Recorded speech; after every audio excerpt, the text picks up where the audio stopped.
the end of the summit, and we're going to, I've asked, Jack Dangermond is coming back, and Carl Steinitz is going to join us, as well as Shannon McElvaney, who, without whom this summit also wouldn't have happened. Shannon really put together the speakers, and if you want to join me up here, what we thought we would do would be to engage all of you in a conversation about the summit, what you liked, what you didn't like, but especially where you would like to see this go. I know some of you have told me in the breaks that you wish there were 1,000 or 2,000 people here rather than 300. And so some conversation about how to build this and grow this, I think, would be great. Welcome. I don't know on which couch to sit. This is safer, I think. No. Oh, Shannon. Jeez. I think that makes me feel yeah. So, what are your thoughts about what you've heard the last 2 days? 6. I've been to the mall, and this one is very different and much better than the rest. But there are reasons, and that's really quite important. First of all, it's the most diverse, but it's not diverse enough. Too many landscape architects, not enough scientists. The relationship between the people who assess, evaluate, and contribute ideas to synthesis is imbalanced. We don't have enough people who really understand the world, and the people who synthesize without that fail. So this is really important, that we need to have more people who are engaged in changing the world in practical terms, but who come from the sciences. Mm-hmm. And I think that's important. We have the benefits of 4 years of networking. And for example, I really, really appreciate Keith's presentation, because on the one hand, you show us what you've done, but you talked about what didn't work. And I think that involves confidence. That means, it's really important to know about what not to do, because nobody's going to repeat what you did. And I think more of us in making presentations should talk about what doesn't work rather than does work. I think it's both the technical and theoretical it's level. It's both on every level. I really appreciated what Keith said about I really appreciated conceptual that. approaches as well as, okay, this absolutely, absolutely. It's what did you have to think about? Where were the problems? What didn't work? What didn't work? And we don't need to be impressed by graphics. We're beyond that point now.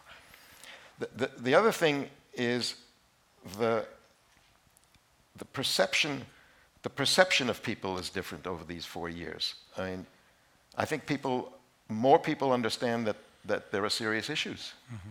and that the scales of geodesign, if you will, but on the one hand, the science, on the one hand, the design, on the one hand, the technology, but on the one hand, what the people say. The perception of seriousness requiring major change and major projects at scale is very different 4 years. It's worth pausing. Yeah. Because I think at the very first conference you spoke mm-hmm. about the seriousness of the context. I know.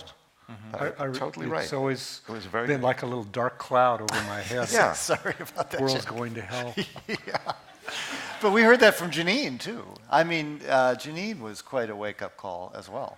Well, and as was Kanjan Yu. I think the first time you came to Redlands, you said, I can't worry about all of those things. Yeah. I remember it. That's 30 years ago. It's 30 years ago, but I've got to work on my methodology. And it's always been something that stayed with me, because the cloud keeps getting bigger and the context is more worrisome for me.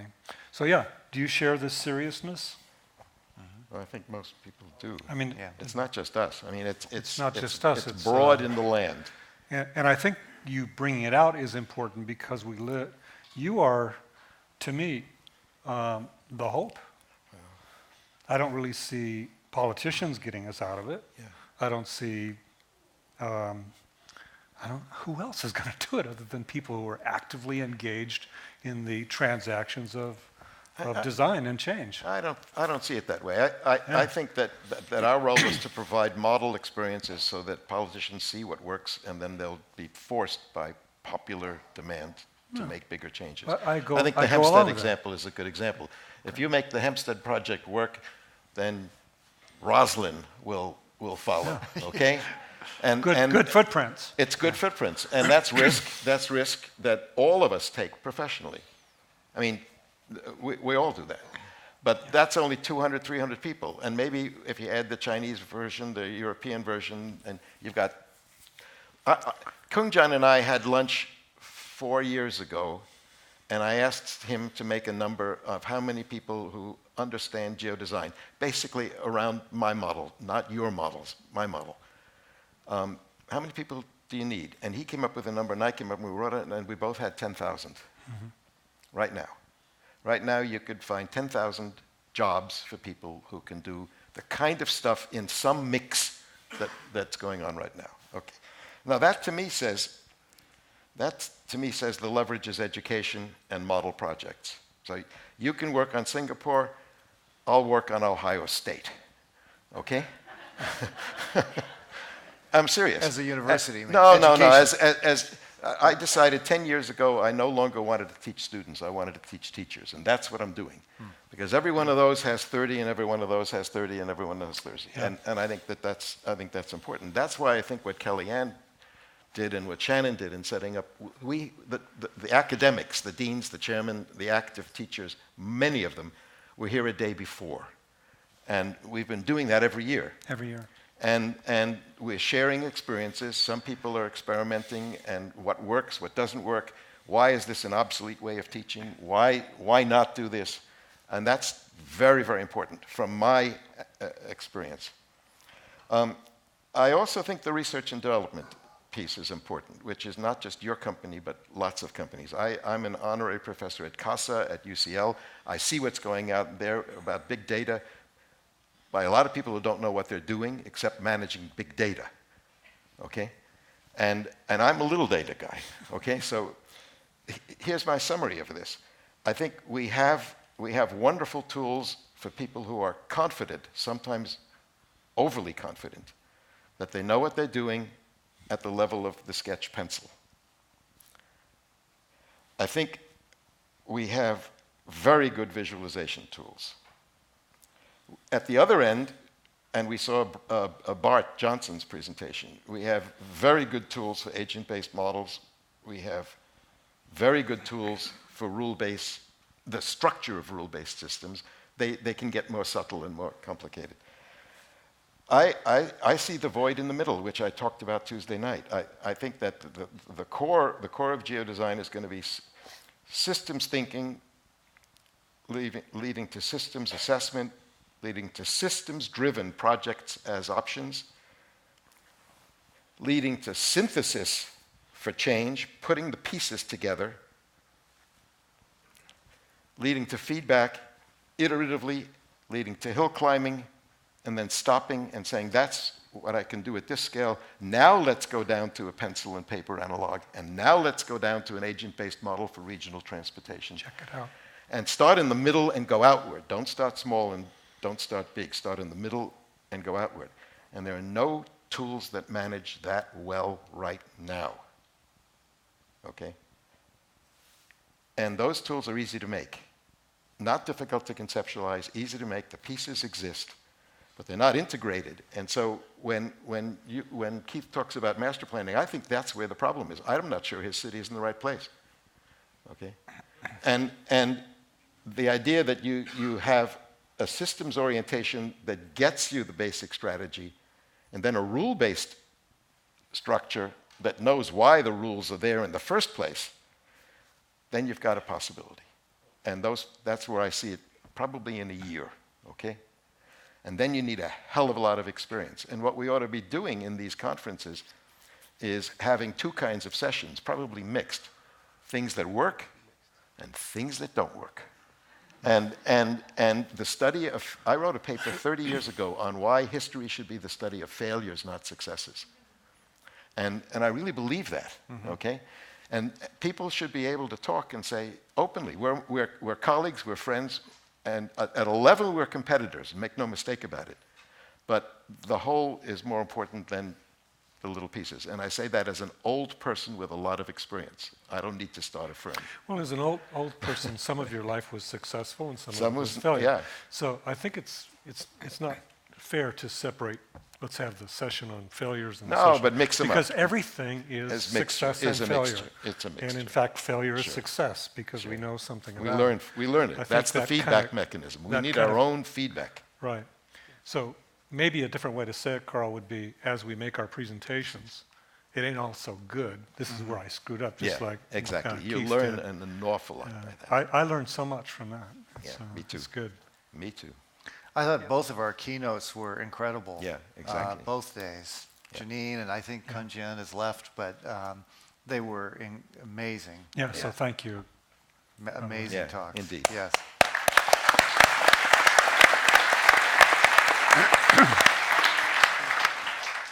And I noticed a thread from last year to this year of Brand Farron's kind of call to action was thinking 250 years into the future, A Bill of Rights for the planet. Right? followed by this concept of a Bill of Rights for the planet, which fit very well with both Kunjian and Janine. Kunjian talking about the need for becoming friends with floods and, revitalizing our ecological infrastructure as a starting point for your constraints, which is very, very logical, and it supports both humans and life on the planet. Janine's just echoed that beautifully in this need for examples of using the genius of place in thinking, so I think both those themes tied really well together. And I keep seeing this everywhere I go. And in Europe, when we did the Geodesign Summit there, we didn't even have to explain geodesign. Okay. When we walked in the door, the 250 or so people that were there were on the page and 10 chapters down already. They understood it. And so I see it everywhere. The need to think about resiliency, that we're in trouble, about sustainability, and about designing in a different way. So I just keep seeing this everywhere. But how do we bring that to scale? I mean, this is the challenge, I That's a think. very real problem. Well, you talked about the Hampstead example of Yeah, having a examples. good example. Janine mentioned when you talked this morning about a city, let's find a city and do an ecological example. Let's give some people, 3 years ago, we talked about maybe going to NSF or starting let's go for a big project that, we can't do it without the economist and the banker and the developer. And that's why I wanted Don to be here, because we're usually planning and he's implementing. He has bruises, so without all of you, it's not possible. Well, it'll take a mosaic of things, and I think we used the analogy of mosaic in the first year we were together. Yeah. And we said we need to grow schools with geodesign programs. That was one of the pieces of glass. We needed to have the Singapores, we needed to have the Ohio States. We needed to work on the technology. We needed to have real life embracers of this that built little projects and big projects. We needed to fund academic research. We're not so successful at that yet. I mean, getting NSF to buy into this, they're not here this year. They were the first year. They sort of lost that. But on the other hand, the US NSF hasn't, but the Singapore NSF has.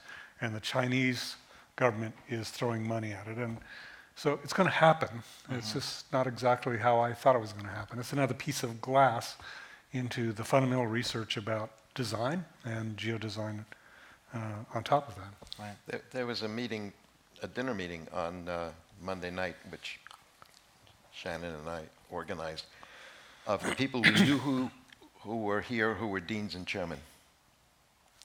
And the purpose, Tom was there, the purpose was to simply say, let's figure out ways of collaborating across the schools. Yeah. And I tend to meet occasionally when I go to a university or a set of universities, a provost or somebody like that. And all these schools are stovepipe schools, and they're all looking for ways to go across. and that just falls into our hands. Right. And I You think might share what happened at University of Minnesota. Yeah, Because that was an amazing event with your president and embracing it. Well, this idea of spatializing the entire university Yeah. and Len Dee's work.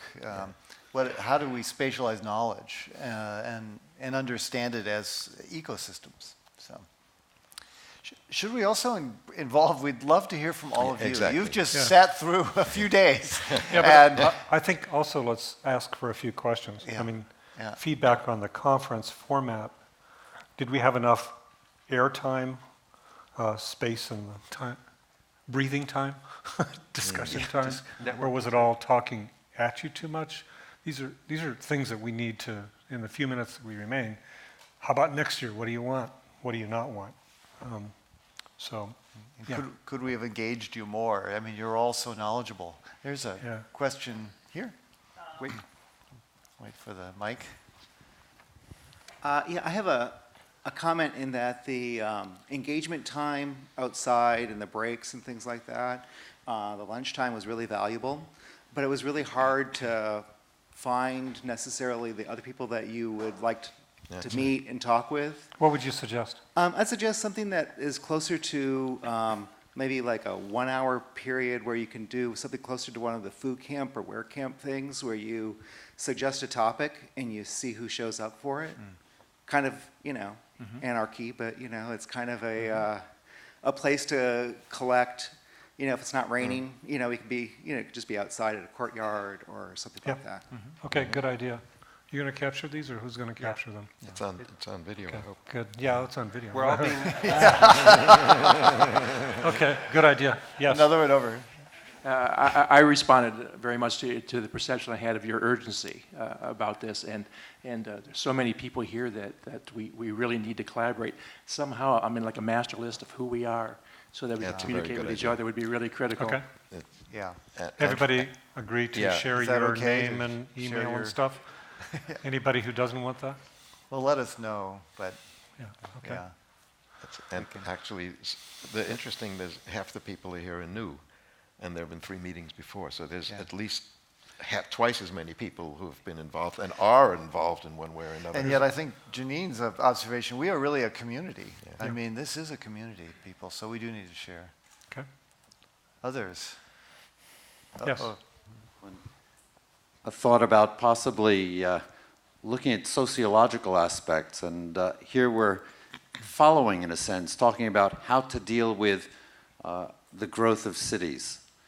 And there were some allusions to there maybe humans might interact better on smaller scale rather than in a large city. We're talking about, say, maybe a downtown core. So maybe there could be some perspectives on trying to reverse that, in a sense, taking a leadership role, even though we're just one small group, in maybe geodesign could include it might be considered social engineering, but looking at maybe making villages, smaller towns, reasons for people to move to places like that, or to maintain rural, as opposed to, say, in China, where I get the impression that rural is losing out at a great pace. Well, we're urbanizing so rapidly right now, and figuring out a way to do that right. The World Bank no longer recognizes the distinction between urban and rural. They're dealing with urban regions and dealing with the relationships of the built, denser part with the services provided by the agriculture, the water production, the air quality of the not built part. And I think focusing on the word cities is a mistake. Yeah, they're ecosystems. They're ecosystems at a larger scale than most cities. And even the Shanghais and the Mexico cities depend on their territory. One thing that I was struck with in this conference was the scores, the score idea. The park score led to discussions about an ecological score for a city. I mean, or a health score for a city, or a livability score for a city. And I think what we heard was this comparative analysis intrigues people, it's motivating. And taking the methodology of what Trust for Public Lands did, and also with Green Score. Be careful. There's a very large literature on the National Environmental Index from the 1960s and why it failed. And I know, without being pejorative to the Trust for Public Lands, which I respect enormously, I know I can develop a score in which Fresno comes first and Minneapolis last. Yeah. Sunshine on baseball fields per capita. That's good. Yeah. Okay? So, and Dave Tulloch made a very important comment. I mean, are we really one country when it comes to deciding what a good park system is? And if not, how many countries are we? Which is the right question. And there's a whole literature on the concept of regionalization and on what basis you develop regions and what diversity you accept in a large country. And I think those are issues that were debated and written about in the 50s and 60s when I was a student. And now's the time to implement them because they weren't implemented in those days. And those things are coming back. And that's a literature that people should go right back to. There's somebody up here. I think if we want to reach a lot of large audience, the media is probably the best way to get to that. Yeah. If any of these cities is being created using the geodesign, probably presenting that in Good Morning America or any of these programs within these big cities is going to reach a lot of people. How many of you have heard about timeshare? People who work free for someone and then they bank those timeshares and then they can use them with other people. Yeah, Bitcoin is coming, another way of I think you would be good on sharing TV, that. Carl. You should really be on Good Morning America. It would be good. You could be a star. I like this idea. Well, actually, one idea that Davis and I were talking about to scale up is to have a television show on geodesign, which would be like CSI, but instead of solving the crime of why the person died, Let's design Saudi Arabia. who killed the ecosystem, who extinguished this species, and It's all a plot. I believe Brain Games would be interested in that. yeah. So we might think about that.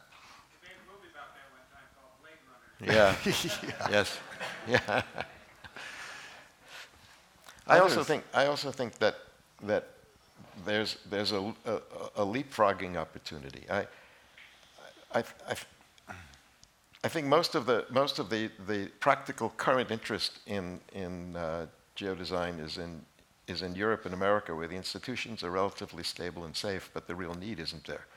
The real need is in Africa and in Central America and in South America and in places where, why does Barbados have the highest investment? Because they didn't have the infrastructure in the first place. Yeah.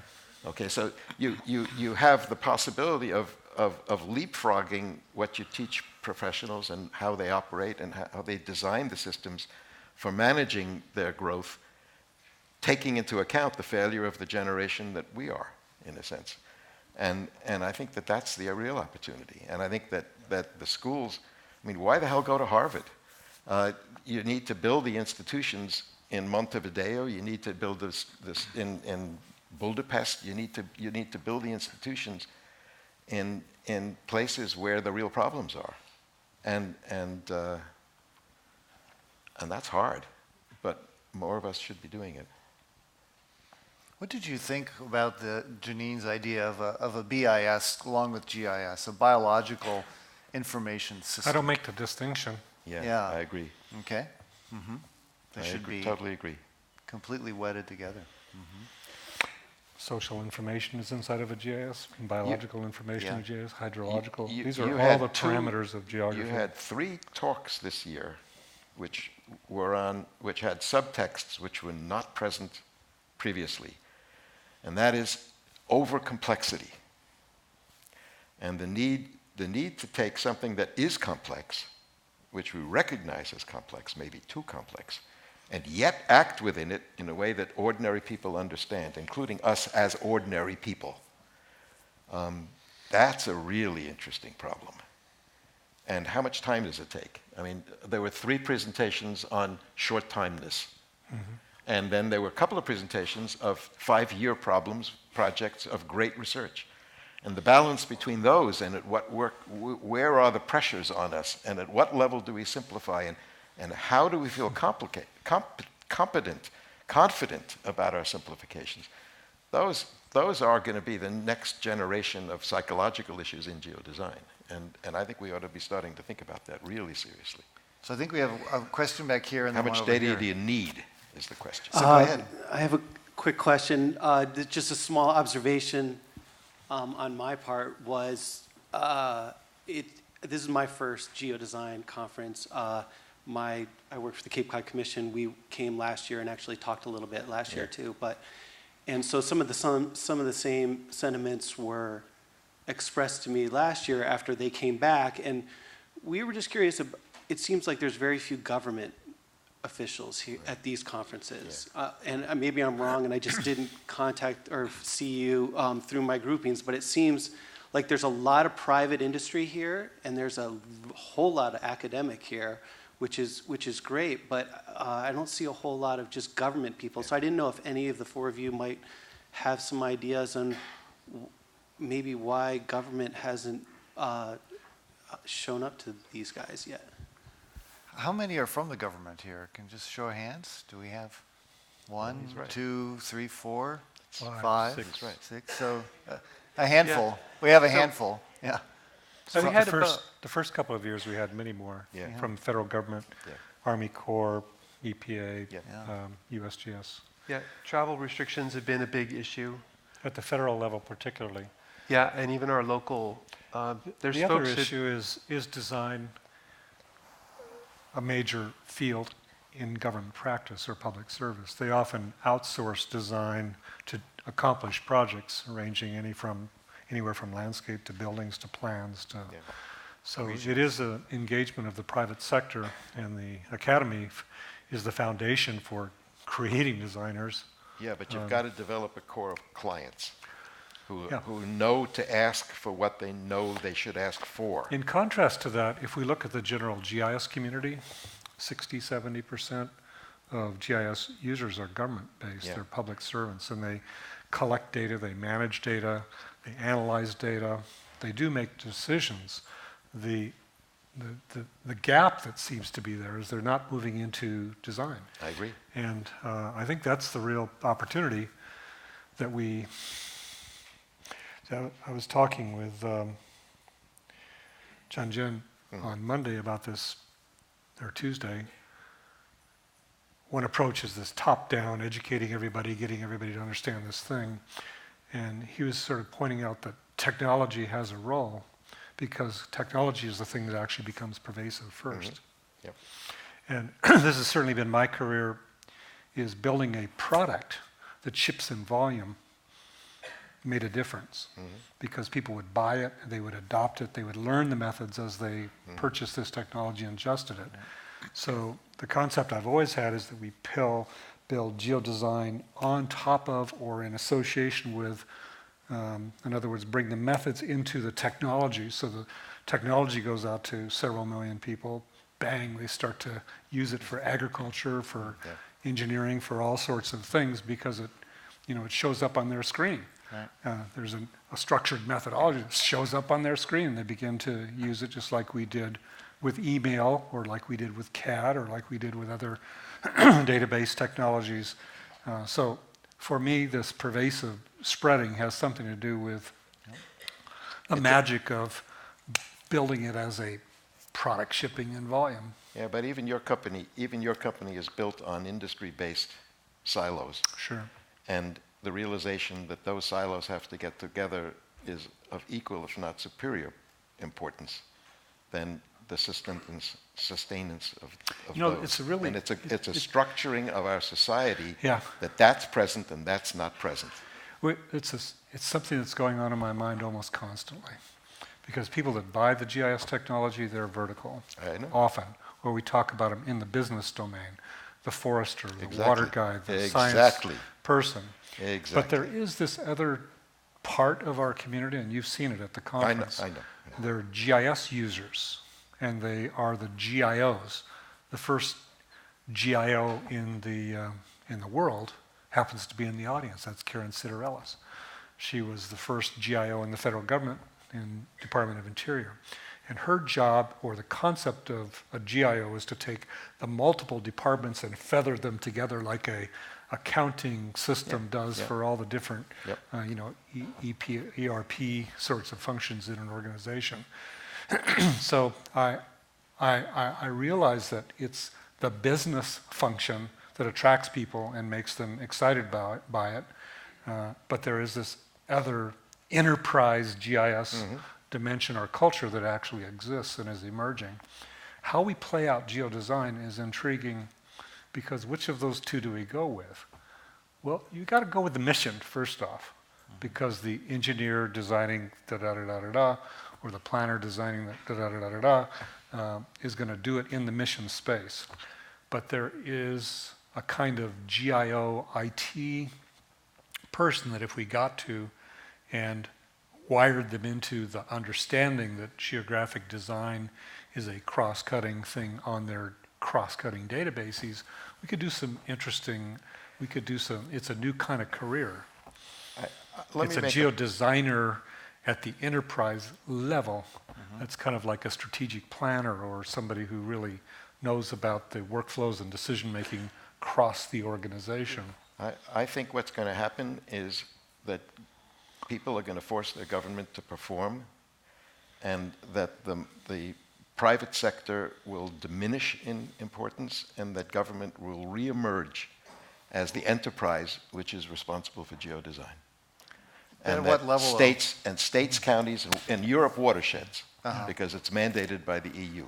It's interesting. And that the incompetence, not by the personal incompetence, but by the institutional support incompetence of what used to be called the state planner, the county planner, the city planner, is going to come back. And that NGOs can't do that because they're not elected and they're not the king. Yeah. And I think that that's going to happen in the next generation. So I have a question. And that's where the 10,000 people are going to be. I have a question about that, Carl. I mean, you know our friend Werman? I do. He always talks about the movement from nation states to city states. Right. What's your thoughts on that? I agree. I agree. I think that the big cities are now too big to be in the legal bounds of where they were. London is no longer London, it's London Metro, right? The District Federal is surrounded by its city. Moscow represents 40% of Russia's economy. So should it split off? Will it become a city-state if you look out? Who knows? Our state boundaries are only 300 years old, for God's sakes. And you know, we have the Walloons fighting with the Flemish, and those boundaries are going to change. They do. It's slow, but even then, cooperation among units, which are sort of artificial and out of date in many cases, is imperative because the people in it operate as a unit, and they know that. So, the balance between top down and bottom up is some things don't work bottom up. You don't build a regional water system bottom up. You don't build a transportation system bottom up. You can build houses and gardens bottom up, but not some things. Well, and Dan can build developments bottom up. Well, but they need to have an infrastructure plan. Well, that's right. Around them. And that's why if you can think about things operating at their own scale and have not one base map, but not one project-oriented evaluation, but what does that do there and there and there, or from there to there to there? At least go up one scale and go down one scale in the evaluation. It's much more complicated in terms of analysis and complexity and feedback. But by gosh, when at the level of change in the last decade, who knows that that's not going to be done in 5 years? Yeah. We had a question over here. Right, go ahead. I love the intimacy of this conference. So in some ways, the scaling part scares me a little bit because. But I wonder, putting a couple things together, the 50,000 people that watched the Chinese geodesign, but they watched, they didn't participate. They may have just turned it on and said no and turned it off. Right. And then this morning, Janine's story of the hike, of the experiential going to the sacred place. Right. I mean, what about a bunch of small nodes out there, or smaller nodes, that participated somehow. I mean, obviously we couldn't have 10,000 WebEx, webinars up on the screen at the same time, but some way to capture that, to capture the spirit of place, as well as to bring the ideas together, build a large story map or something. So. I think what's been going on here is a conversation, and you guys are certainly invited to take this conversation and do with it as you wish. I think that's actually the way technology gets and ideas get disseminated. So having your own geodesign summit at your own place and university, it's just got to happen, right? I mean, aren't you planning to do that anyway? And how the many of you YouTube are, stuff. let me just ask the certainly- question. How many of you are going to take geodesign back to your space and talk about it or have some event or share it? Yeah, good. Yeah, well, And I think all- that's one of the concepts we had 4 years ago. 4 years ago, exactly. And the YouTube stuff is really important. Yeah. I mean, all of this stuff is on YouTube. Would you like us to put all this on YouTube? Okay, so you could access every one of these talks, right? Right. Okay, we'll do that. Yeah, good. But it's been that way. It's been that way in the past. You just go in. Yeah, by the way, it's already there. It's already there. Sorry, I just thought I'd... Yeah. Do we have another question? Do you have the mic? Oh. To take, to make our own Geo Summit somewhere else, perhaps there's a toolkit that you could create, some sort of synopsis or some kind of talking points. So, Maybe from the videos. I mean, use those. I think the point is look, we should really acknowledge Shannon. He's been working his ass off for several years. Should we do that for right now?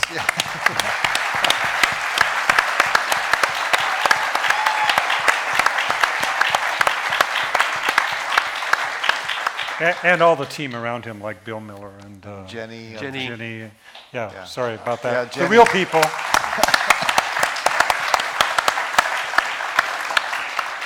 But we just make it up, right? So could you. In fact, the dimensions of it are such that you just take it and start thinking about it and get collective people together and start talking about it and holding a conversation. And come back and say what happened. A share it with sacred us. geodesign grove here. Yeah.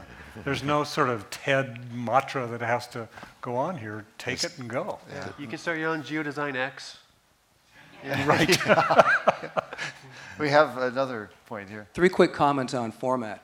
I thought that, the choice of keynotes is always really important, and I thought that having someone such as Janine, who is not necessarily a geodesign person who does this, but who brings other perspectives is really important.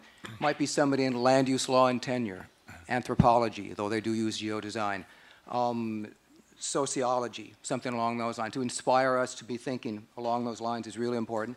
I think the idea of the breakout at some point, the opportunity to meet with people who have common interests that don't just self-identify by walking into each other in the hall. And finally, I love the Geodesign meets Johnny Carson couch conversations. These are extraordinary to have because it's relaxed. Johnny's Thank pretty you. good. It's easy. Tom. We've got great people. No, that's fine. It's all of you. It's really great. That's a heavy load to carry. I always Well, feel guilty. Come on, he's been a dean for 23 years. This is easy. Another question. My turn now? Yes, yeah, Christina, go ahead. Hi. So it's been very interesting to be here, especially since I'm an engineer and never thought about the planning process at all. But I'm still hung up on Keith Bassaron's talk on all the parameters and then City Engine being a tool that so far it simulates buildings, right? But I see the need based on that talk that soon we'll be generating infrastructure based on rules and planning zones based on rules. So, and this is all parametric stuff, right? So I'm picturing myself plugging in the computer and pressing some parameters and poof, a city with everything gets generated automatically. But the question for you guys is, we're going towards the idea of building cities and environments that are sustainable and healthy and energy efficient and all that. Those metrics are not right now tied to these parameters that would run the model. Do you see that happening at some point? Is that something we can start thinking, look, Barcelona looks like this. This matches these parameters.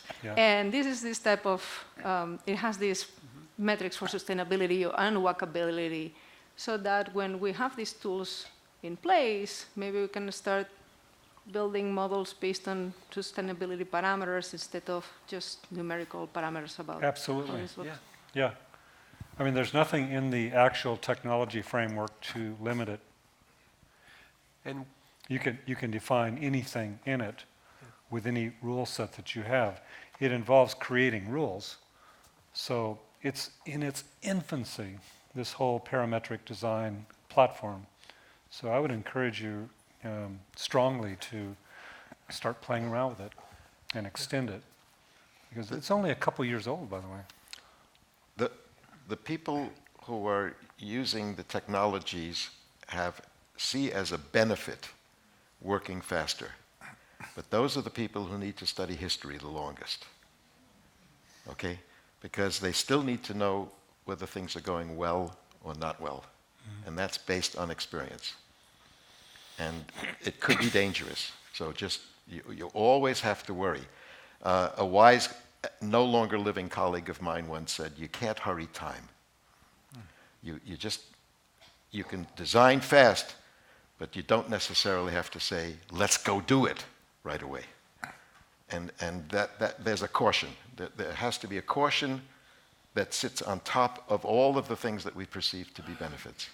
So if you say Barcelona, well, let's figure out the rules of Barcelona, but are we going to do it in Peru? Are we going to do it in China? Are we going to do it in Sri Lanka? Are we going to do it in Nigeria? We could, but should we? Right? And we have to keep those issues on the table. Yes, Mike. I take the mic holder's prerogative. There you go. So that last question brings up, and your responses bring up the question of bioregionalism yet again. Absolutely. And another observation I had in looking at the rules, and I don't know, it's somewhat anecdotal from this conference, but there was a huge amount of focus on water in this conference across many different cultures. Right. And one of the things I noticed in none of the City Engine rule sets that were presented was there actually cross-system integration in the rule formulation for the generative design part. On the output side, yes, right? We've all got the triple bottom line output thing, but what about cross-system generation? Exactly. Generative typologies. Exactly. We're going to have to do that in Singapore. Yep. Yeah. Be a good place to try it. Yeah. No, I mean, I'm not joking. Yeah. It's exactly what we must do. Yeah. You put in a building, what's the traffic out of the building, but then what is the effect on the traffic in a transportation model that's already running? How does it affect that network? Same with water, same with every other system. Right. Yeah. It's just beginning. Do we have another one? Paul? Yeah, it is just a beginning, and as an example, one of the questions I asked early on with City Engine was, when it puts out the parameters for the building, and you get X number of square feet of commercial opportunity, can you reverse that and go, we only need X number of square feet in commercial opportunity here. Now the building, the designer is now in control of the parameters, not the reverse in just one example.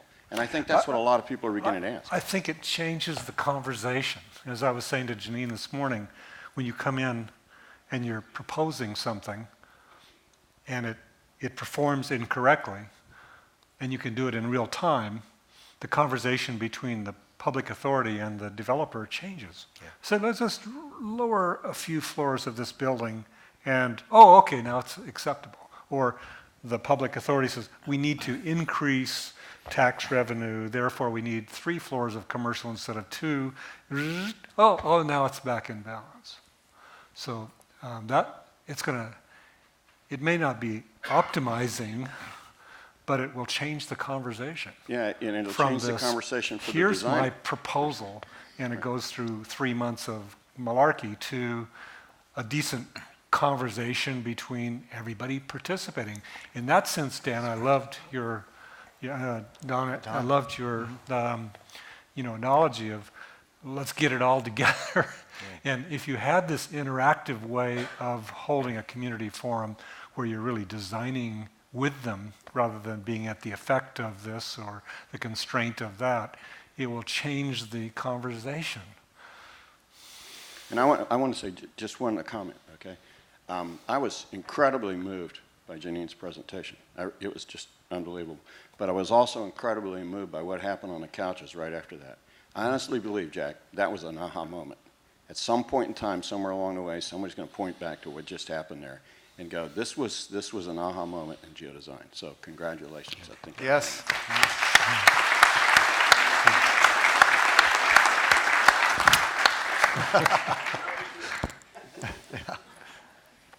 Well, We have one last task. we have one last test to announce the 2 prize winners. Yeah. Right? Yes, for the lightning talks. Do we have those? So- Well, we're going to have this again next year, aren't we?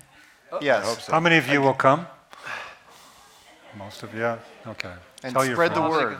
But it's going to be in Barcelona, isn't it? Okay, good. I'll do a there WebEx will- from there. That's where I'll be. Sometime in September, there will be a European summit. Yes. And Kungjan, we had one in China about 3 or 4 months ago, and that's under discussion as well. There is one in Japan next week in Tokyo. Those things are happening. It's great. Yeah. Yeah.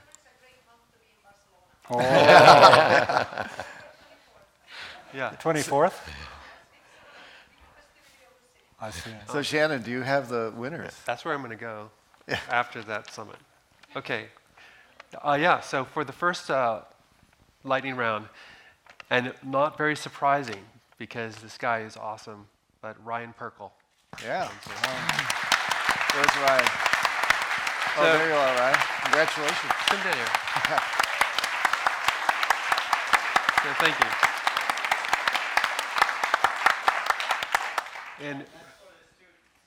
And your students.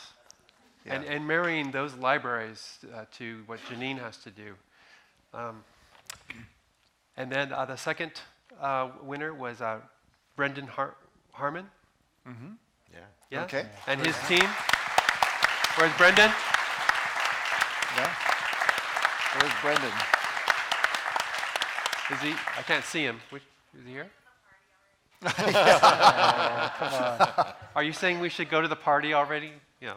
So, but another great presentation from North Carolina. So I just want to thank everybody who, I felt really bad. I had to reject about 20 abstracts, and not because I wanted to, but because we just didn't quite have enough space for breakouts this year.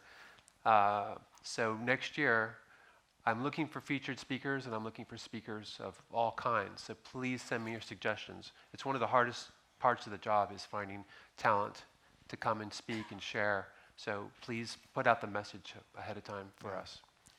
Well, thank you again, Shannon. This wouldn't happen without you. Thank you, Jack and Carl. It's been an honor to be on stage with all of you. Thank you, Tom. Yeah, well, Say it for Tom. and That's thank hard work. you. A great audience. A great audience.